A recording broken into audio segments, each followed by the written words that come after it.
tomorrow, and gas is $9 a gallon. Your grocery bill just doubled overnight. Your 401k dropped 30% before lunch. And the US Navy is engaged in active combat, in a waterway most Americans can't even find on a map. This isn't a Netflix thriller. This isn't a war game scenario from the Pentagon. This is happening, right now, in 2026. And almost nobody is talking about the one thing that could stop it from getting catastrophically worse.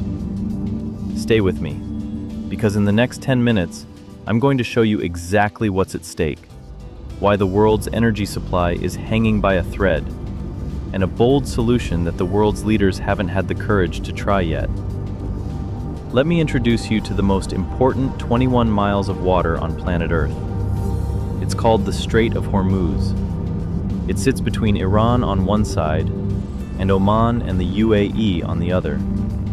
It's narrow, shallow in parts, and it looks almost unremarkable on a map. But here's what makes it the single most dangerous pressure point in the global economy.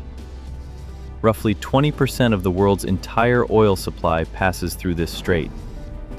Every single day, hundreds of tankers, billions of dollars of energy, Saudi oil, UAE oil, Iraqi oil, Qatari natural gas, all of it funneled through this one tiny corridor before it reaches Europe, Asia, and yes, America.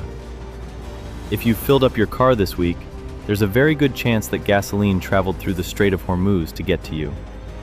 And right now, that strait is effectively closed. To understand why we're here, you need a quick history lesson, and I promise to keep it simple.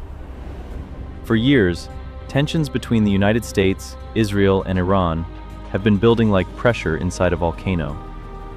Iran's nuclear program, US sanctions, Israeli strikes on Iranian proxies, Iranian-backed attacks on US bases across the Middle East.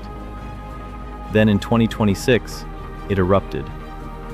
Following a series of escalating military strikes, the exact details of which are still emerging, Iran made a move that shook every government, every stock market, and every energy company on Earth. They effectively restricted access to the Strait of Hormuz. Iranian military forces, coastal missile batteries, naval vessels, and drone swarms began threatening, and in some cases attacking, commercial shipping attempting to pass through. The message from Tehran was clear. If you hurt us, we hurt the world. And they have the geography to back it up. Oil prices spiked. Shipping companies rerouted, adding weeks and billions to their costs. Markets panicked, and the US military began positioning assets in the region, raising the terrifying question that nobody wants to ask out loud. Are we heading into a full-scale war with Iran? The answer, right now, is nobody knows. Now I know what some of you are thinking. That's a Middle East problem. That's a world politics problem. Why should I care? Here's why you should care. If the Strait of Hormuz stays closed, or even partially restricted, for more than a few weeks, economists project oil prices could hit levels we haven't seen since the worst energy crises in American history. We're talking $8, $9, even $10 a gallon at the pump. Not a worst-case fantasy, a realistic projection if this continues. And it doesn't stop at gas. Everything that gets shipped, flown, or trucked, which is basically everything you buy, gets more expensive.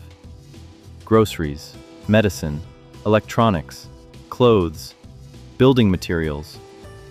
Inflation, which Americans have already been fighting for years, could roar back with a vengeance.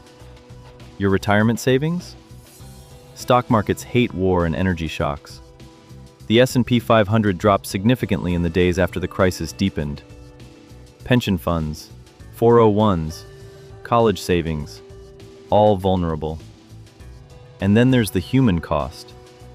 If this escalates into a broader military conflict, and there are serious people in Washington and Jerusalem and Tehran who are pushing in that direction, we are talking about a war involving nuclear-adjacent powers in a region packed with US troops with no clear exit strategy. We have been here before. We know how it ends. The question is, does it have to end that way? Here's where I want to challenge you to think differently. Every news broadcast you've watched this week has shown you the bombs, the military movements, the political statements, the oil prices. What they haven't shown you, what almost nobody is discussing, is a creative, legally sound, historically grounded solution that could actually work. It's called a Neutral Maritime Protection Corridor, and the idea is elegant in its simplicity. Here's how it works. Picture a clearly defined lane through the Strait of Hormuz, GPS coordinates published to the world, designated exclusively for civilian commercial shipping. No warships, no military vessels, just tankers, cargo ships, and freighters keeping the global economy alive. Now, to protect that lane, you don't send in the US Navy, you don't send Israeli warships, because that's the whole problem. It's US and Israeli military presence that Iran views as a provocation.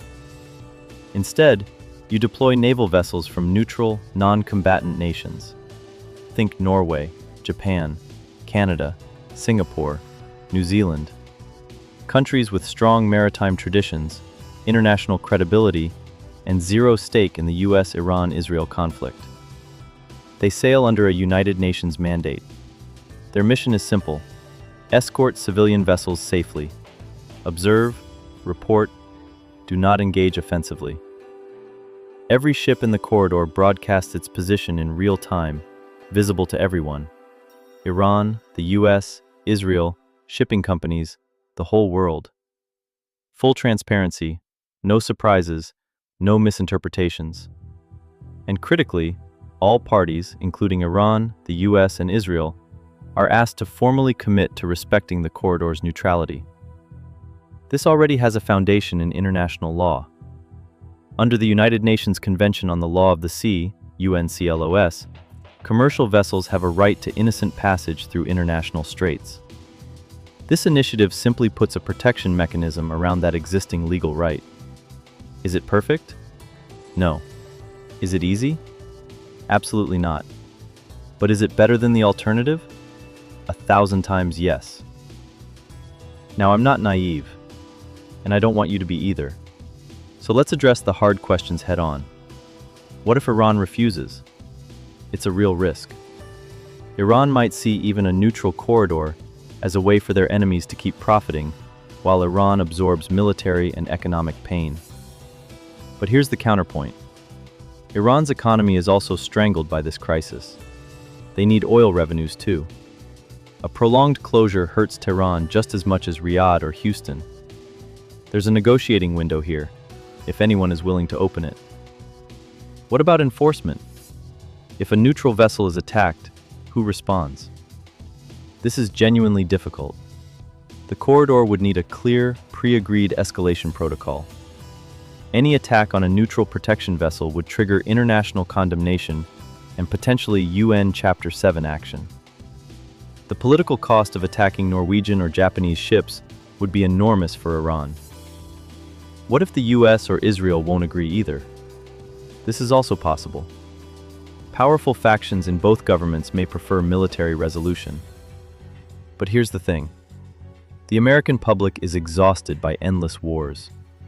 The global economy cannot absorb a sustained energy shock.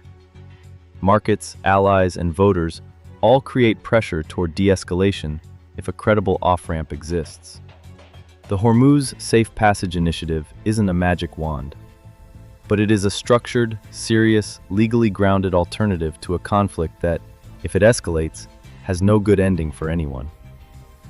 Sometimes the most important thing a solution needs to be is available. Here's what I want to leave you with. The great crises of history, the ones that ended in catastrophe, rarely happened because people lacked solutions. They happened because the solutions were never heard loudly enough, because the voices calling for reason were drowned out by the drums of war. The Strait of Hormuz does not have to become the trigger for the next great conflict. 21 miles of water should not determine whether your family pays $10 for gas. whether global inflation comes roaring back, whether American sons and daughters are sent into another war without a plan to come home. But right now, today, the world needs more people asking the right questions, demanding creative solutions, pushing back against the idea that military escalation is the only option on the table. Share this. Talk about it. Ask your representatives what their plan is, not just for military action, but for protecting global commerce, for de-escalating, for building the kind of international cooperation that actually prevents wars rather than just fighting them. Because history will not ask what side you were on. It will ask what you did when you still had the chance to make a difference. The Strait of Hormuz, 21 miles. The whole world is watching. What happens next is up to all of us.